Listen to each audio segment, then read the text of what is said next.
Bismillahirrahmanirrahim. Assalamualaikum warahmatullahi wabarakatuh.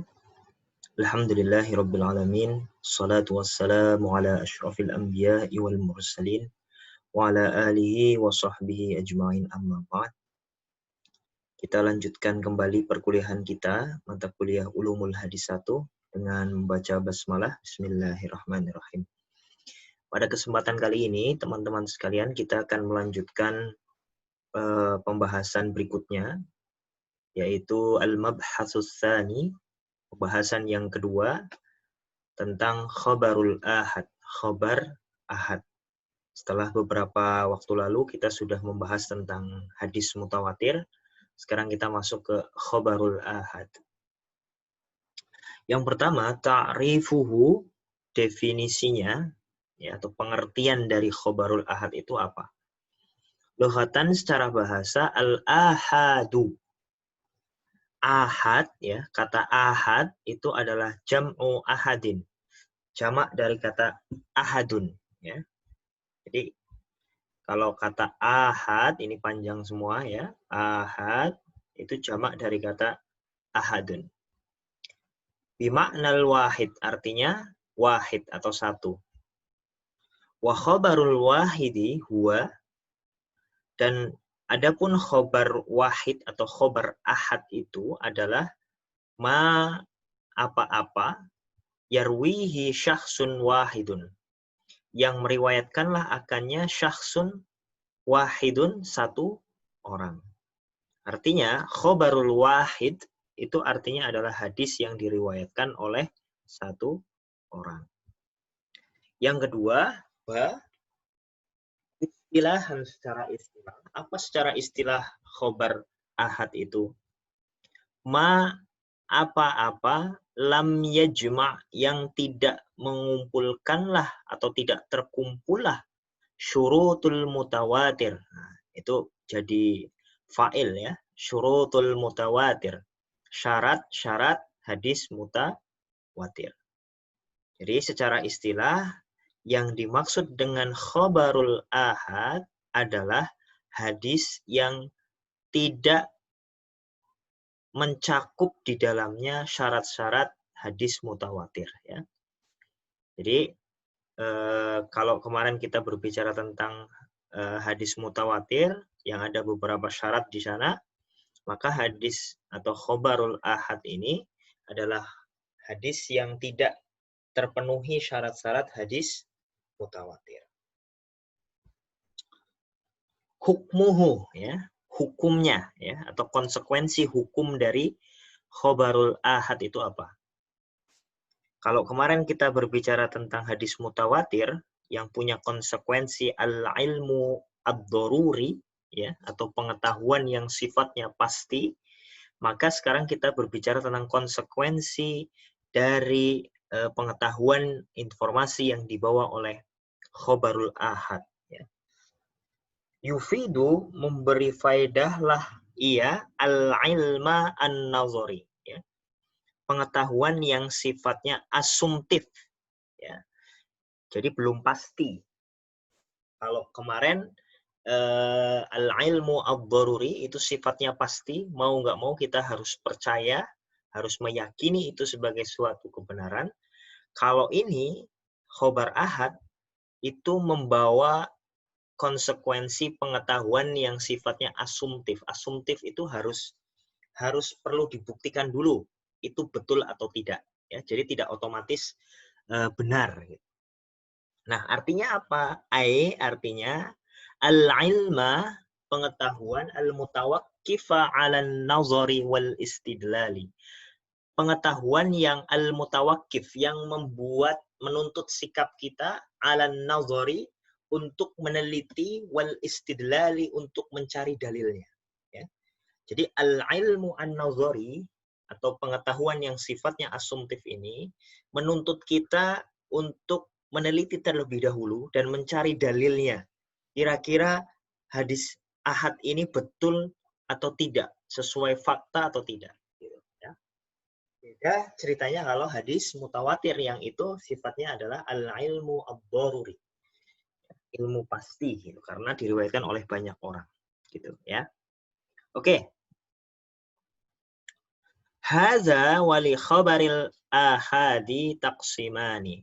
Oleh karena itu ya, wali khabaril ahadi, khabar ahad itu punya taqsimani, dua macam. Kullu taqsimin bi'tibarin. Setiap macam-macam itu tadi yang ada dua itu punya nanti penjelasan-penjelasan.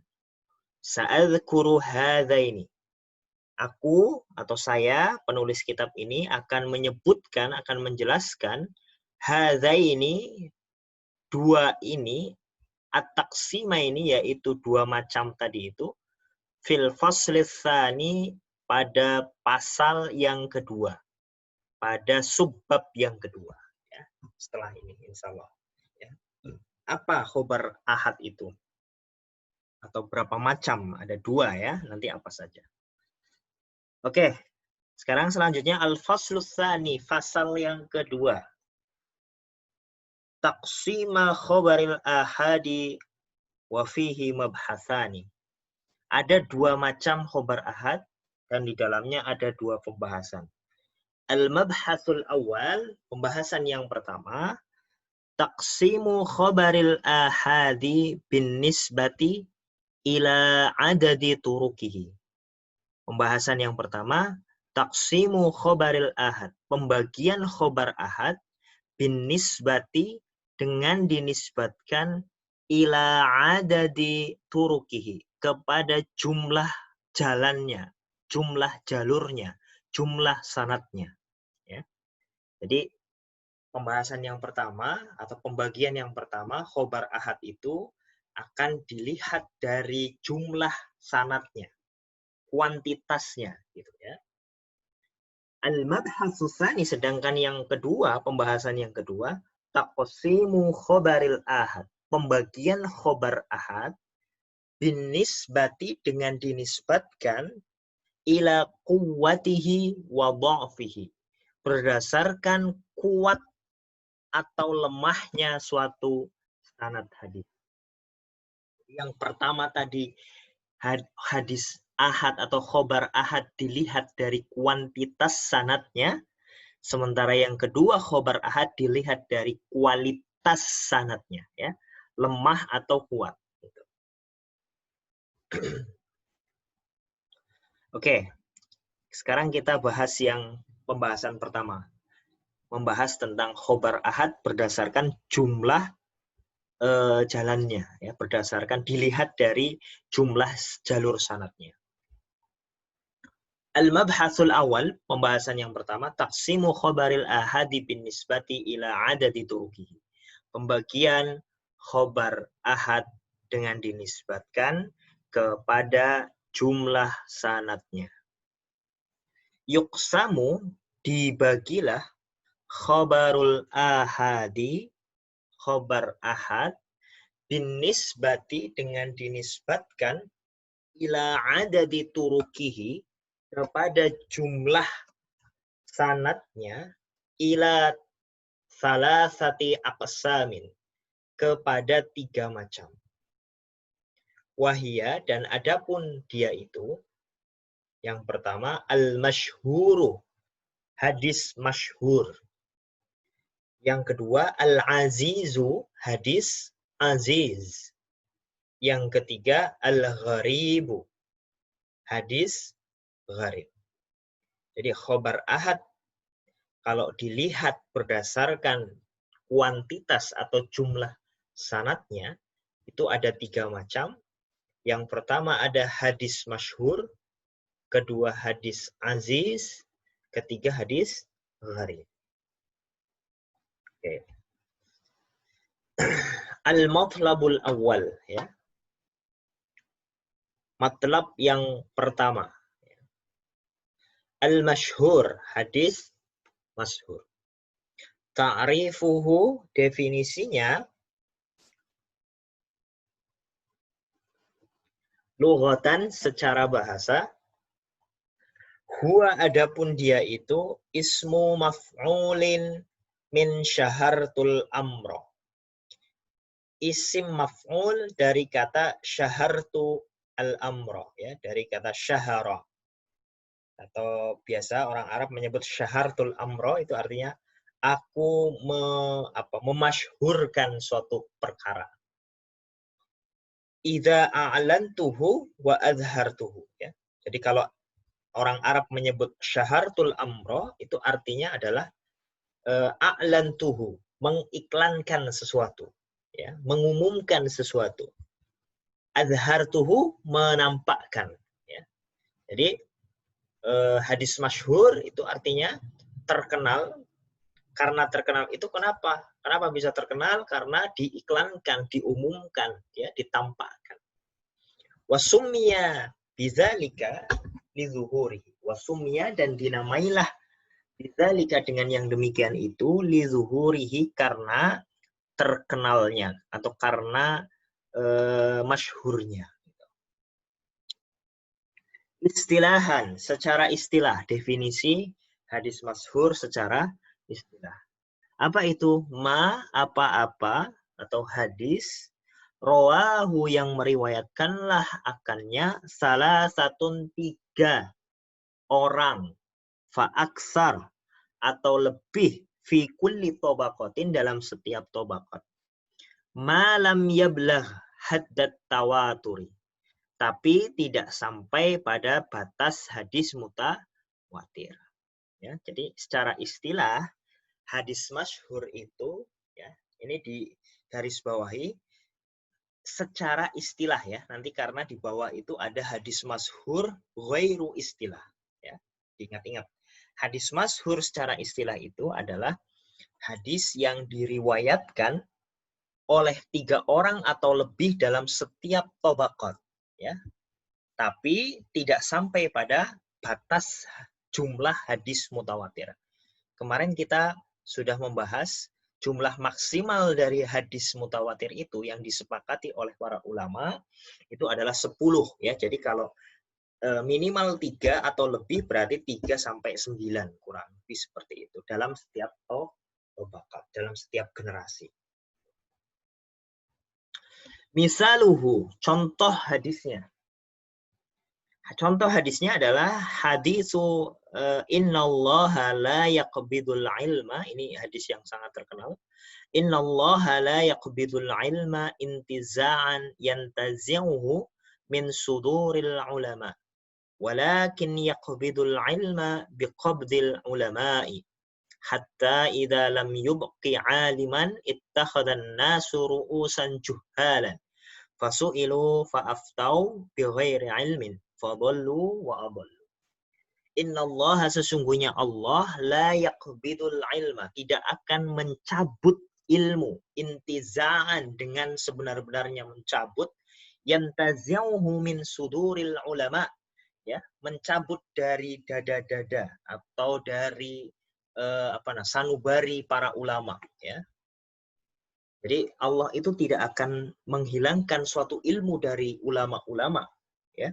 Walakin, akan tetapi, yaqbidu, Allah akan mencabut al-ilma, ilmu, biqabdil ulama, dengan dicabutnya ulama itu sendiri, ya.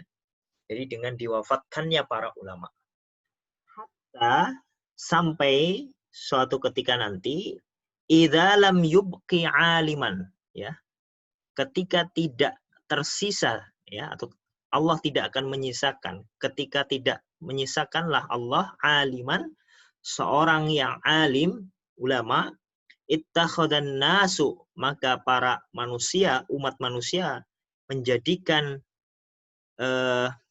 ru'usan, pemimpin, juhalan, yang bodoh. Ya, jadi sampai suatu ketika nanti, ketika ulama sudah pada meninggal, dicabut itu oleh Allah Subhanahu wa Ta'ala, tidak disisakan satu orang pun ulama, maka kemudian akan ada manusia yang menjadikan pemimpin-pemimpin yang juhalan, yang bodoh. Fasu'ilu, lalu mereka ditanya, fa'aftau, lalu mereka juga memberikan fatwa bighairi ilmin, tanpa didasari dengan ilmu. Fadallu, mereka akan sesat, wa adallu, dan menyesatkan. Ini apa ya?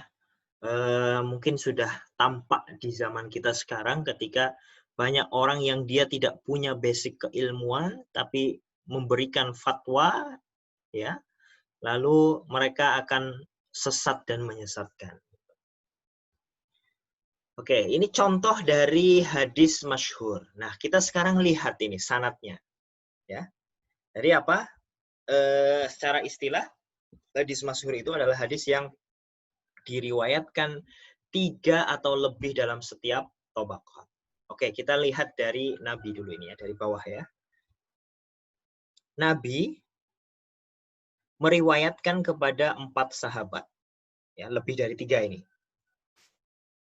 Berarti memenuhi syarat minimal harus 3. Kemudian dari generasi sahabat ini turun ke generasi tabi'in. Nah, di sini ada 3 tabi'in. Ini Urwah ini 1 orang ya. Jadi ini dianggap 1, tambah Salim, tambah Abu Salamah jadi 3. Lalu di generasi berikutnya setelah tabi'in, yaitu tabi'ut tabi'in, ini 4 orang. Lalu setelah itu 5 orang. Setelah itu 5 orang.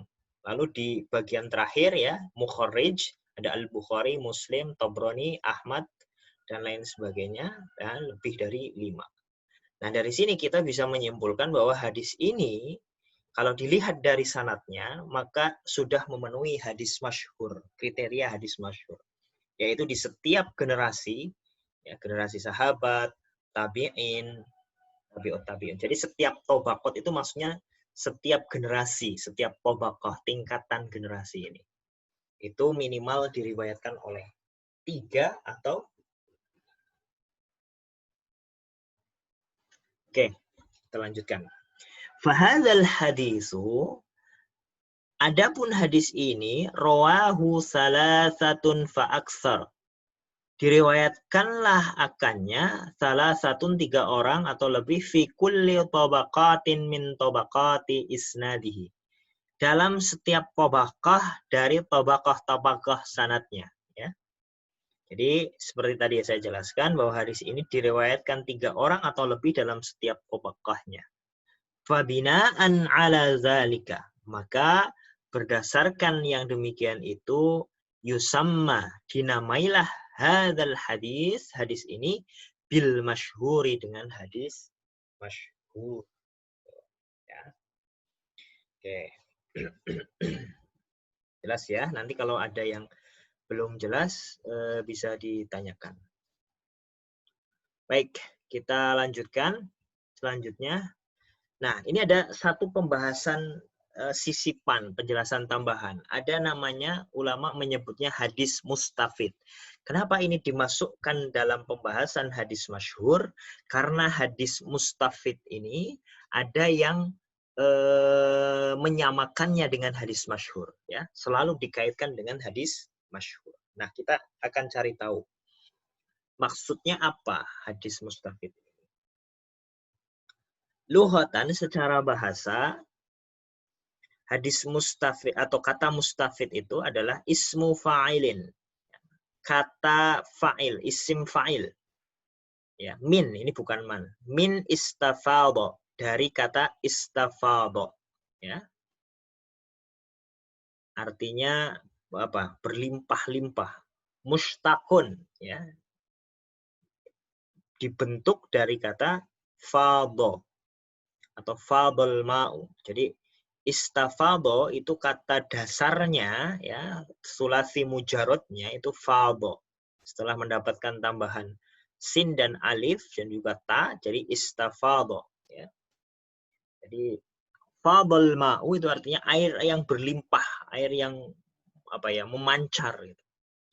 Wasumya bidzalika, dan dinamailah ia bidzalika, dengan yang demikian itu, lintisyarihi, karena berlimpahnya, karena banyaknya.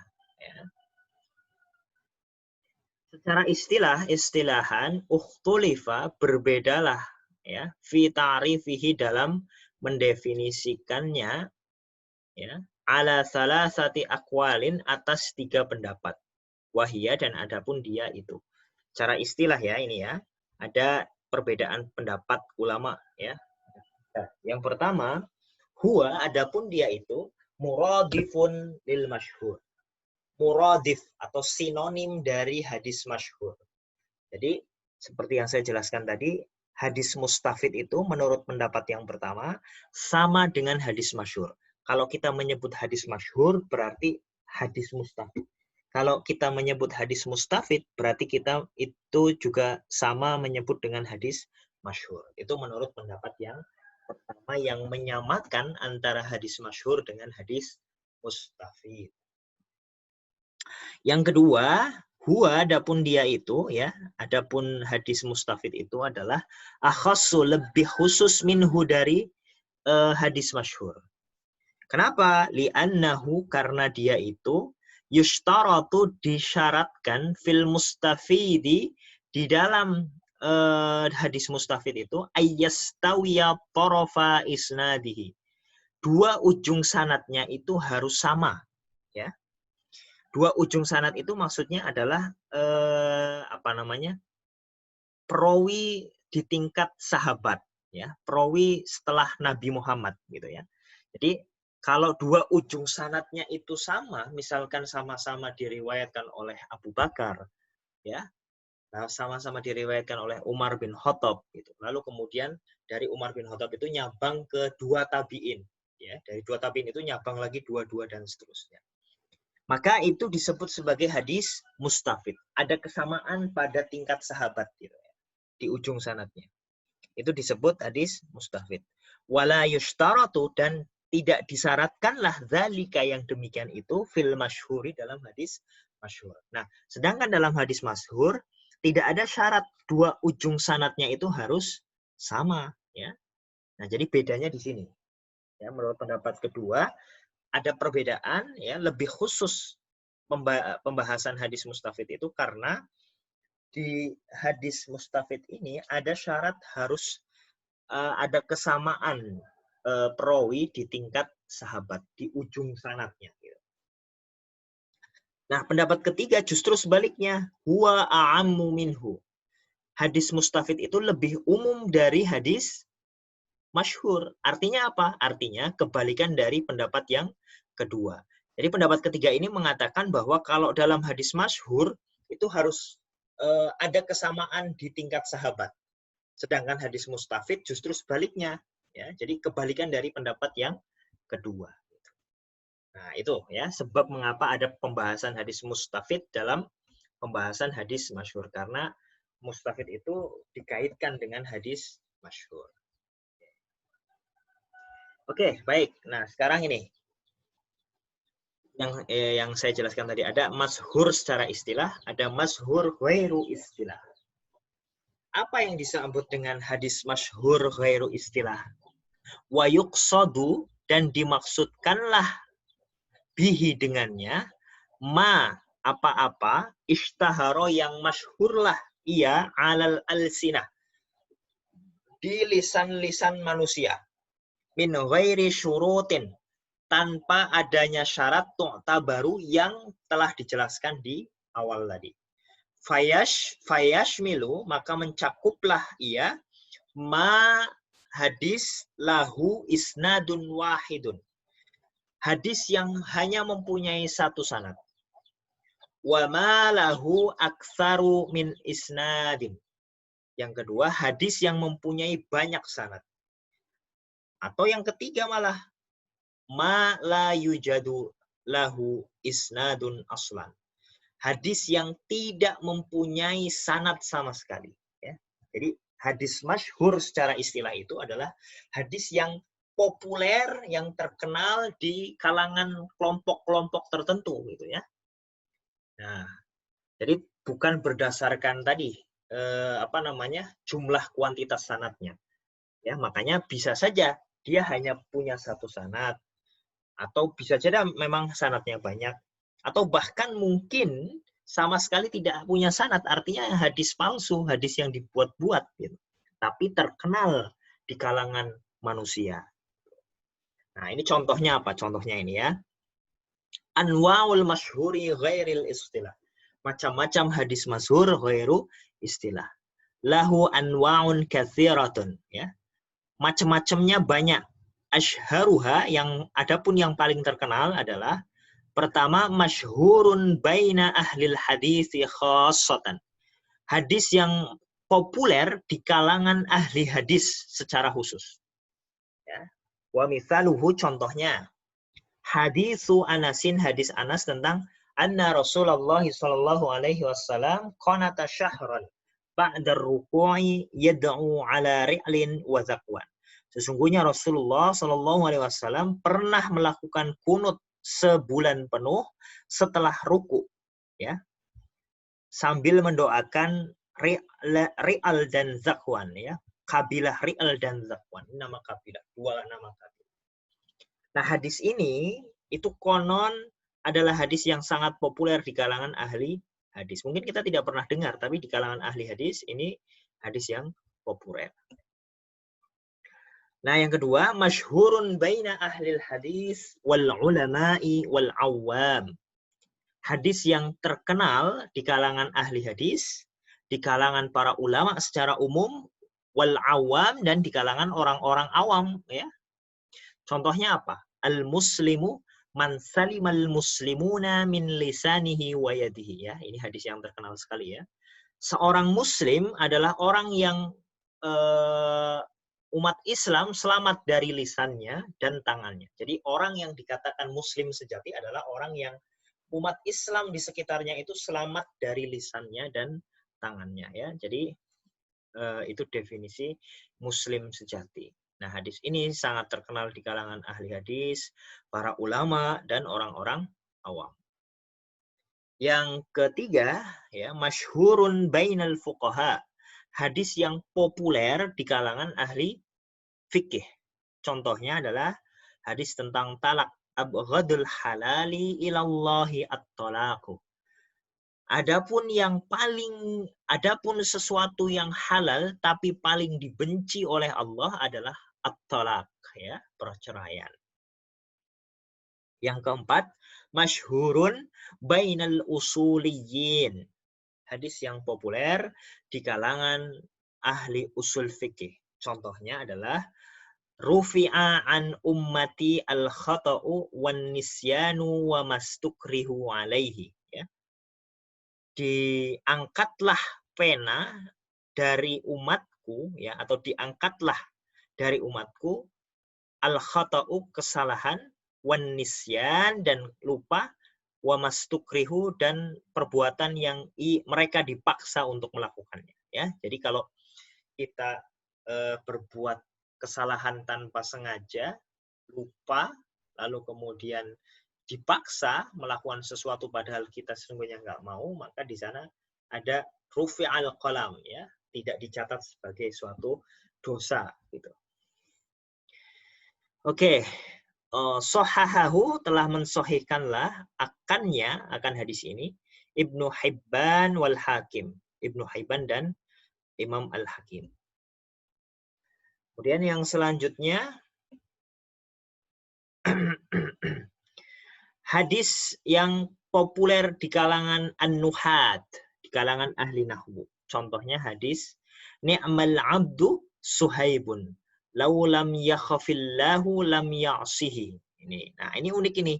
Hadis ini itu populer di kalangan ahli nahwu, tapi la aslalahu, tidak punya sanad sama sekali, tidak punya sumber sama sekali.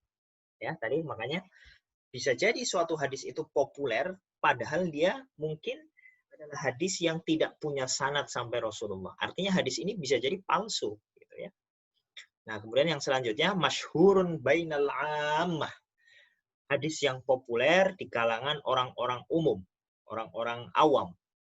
Contohnya adalah hadis al-ajalatu minasyaitan, ya.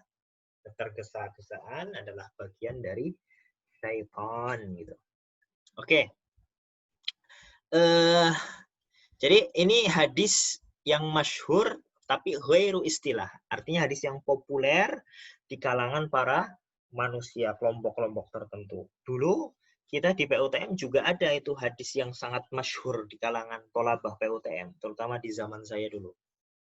Jadi ada hadis la sholata bihadratit ta'am, ya. Jadi kalau misalkan kita sedang puasa Senin Kamis itu, nah, biasanya kalau Senin Kamis puasa, banyak tolabah yang mendahulukan makan, ya. Lalu kemudian sholatnya nanti gitu ya. Tapi ada sebagian yang sudah membatalkan tapi kemudian sholat, makannya nanti setelah sholat. Nah, mereka yang mendahulukan makan terlebih dahulu, baru kemudian sholat, nah pakai hadis itu tadi, la sholata bi hadratit ta'am.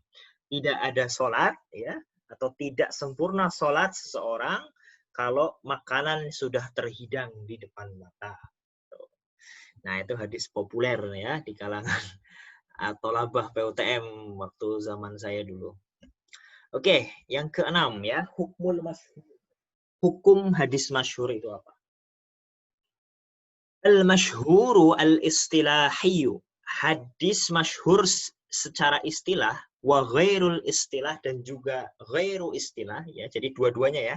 Baik hadis masyhur secara istilah maupun hadis masyhur ghairu istilah, la yusafu, tidak disifatilah ya. Ia bikaunihi sahihan au ghairu sahihin ibtidaan. Tidak disifatilah ia dengan sahih atau tidak sahih sejak awal ibtidaan ya. Jadi tidak otomatis sejak awal itu hadis masyhur itu sahih atau tidak sahih. Kenapa? Lakin akan tetapi ba'dal bahthi. Akan tetapi setelah kita melakukan pengkajian, penelitian, barulah kemudian yatabayyanu, akan jelaslah ia. Anna minhu as-sahiha. Ada sebagiannya yang sahih, wa minhul hasanah. Ada sebagian yang hasan, wa minhud dhaif, dan sebagiannya yang lemah. Wa minhul mawdu'u wa minhul mawdu'a aidan, dan sebagiannya juga ada yang palsu juga ya. Jadi hadis masyhur baik yang istilah maupun yang ghairu istilah tidak otomatis sejak awal sahih atau tidak sahih. Tapi harus dikaji terlebih dahulu ya, dilakukan penelitian terlebih dahulu baru tampaklah nanti hadis mana yang sahih, mana yang hasan, mana yang dhaif, bahkan mana yang palsu. Lakin akan tetapi insahal masyhuru istilahiyu ya. Akan tetapi jika atau apabila hadis masyhur secara istilah itu sahih, fatakunu lahu, maka baginya lah mizatun, satu timbangan ya, satu nilai turajjihuhu yang lebih kuat akannya alal azizi wal gharibi, daripada hadis aziz dan hadis gharib ya. Jadi kalau ada hadis masyhur istilahi yang sahih, maka dia akan lebih kuat dibandingkan hadis yang aziz dan yang gharib yang sama-sama sahih. Karena secara kuantitas sanadnya lebih banyak. Nah, apa itu hadis aziz dan gharib? Nah, kita akan bahas nanti selanjutnya ya.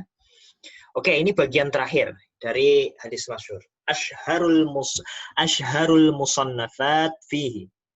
Hadis-hadis yang terkenal ya, hadis-hadis yang masyhur tentang hadis masyhur. Al-muradu, adapun yang dimaksud bil musannafati dengan karya-karya fil ahaditsil masyhurati, dalam atau tentang hadis-hadis masyhur, hiya, adapun dia itu al ahadisu al masyhuratu alal alsinati, yaitu hadis-hadis yang masyhur atau populer di kalangan sebagian manusia. Jadi yang dimaksud karya-karya yang dibawa ini yang masyhur itu adalah karya-karya yang menghimpun hadis-hadis masyhur secara ghairu istilah atau secara atau di kalangan para manusia ya. Walaisat al-masyhuratu istilahan, bukan hadis masyhur secara istilah. Jadi perlu digarisbawahi, karya-karya ini itu nanti adalah hadis yang kitab yang menghimpun hadis-hadis yang populer di kalangan para manusia, bukan hadis masyhur secara istilah. Li'annahu, karena yang demikian itu lam yu'allif al-ulama. Para ulama tidak menyusun kutuban, kitab-kitab fi jam'il ahadithi, dalam mengumpulkan hadis-hadis al-masyhurati istilahan. Hadis-hadis masyhur yang secara istilah. Jadi para ulama tidak menghimpun hadis-hadis atau menghimpun kitab secara khusus yang menghimpun hadis-hadis masyhur secara yang dihimpun justru hadis-hadis populer yang bertebaran di kalangan para manusia atau ghairu istilah. Wa min hadhil musannafati, dan di antara karya-karya itu adalah Al-Maqasidul Hasanah, ya. Kitab judulnya Al-Maqasidul Hasanah, ya. Fi mastahara 'alal alsinah. Jadi judul bukunya Al-Maqasidul Hasanah fi mashtahara 'alal alsinah, karangan As-Sakhawi. Yang kedua, Kashful Khafa, kemudian Muzailul Ilbas, ya. Nah, ini juga hadis yang menghimpun hadis-hadis yang populer di kalangan manusia, karangan dari Al-Ajluwani. Lalu yang ketiga terakhir, tidak hanya ini sebenarnya ya, ini hanya contoh saja. Tamyizut Thayyib minal Khabith, ya. Ini karangan dari Ibnu Dubai Asy-Syaibani. Nah, baik teman-teman, demikian materi kita pada kesempatan kali ini. Kita cukupkan terlebih dahulu. Kita akhiri dengan membaca hamdalah bersama. Alhamdulillahirabbil alamin. Assalamualaikum warahmatullahi wabarakatuh. Insyaallah kita lanjutkan pada pertemuan selanjutnya.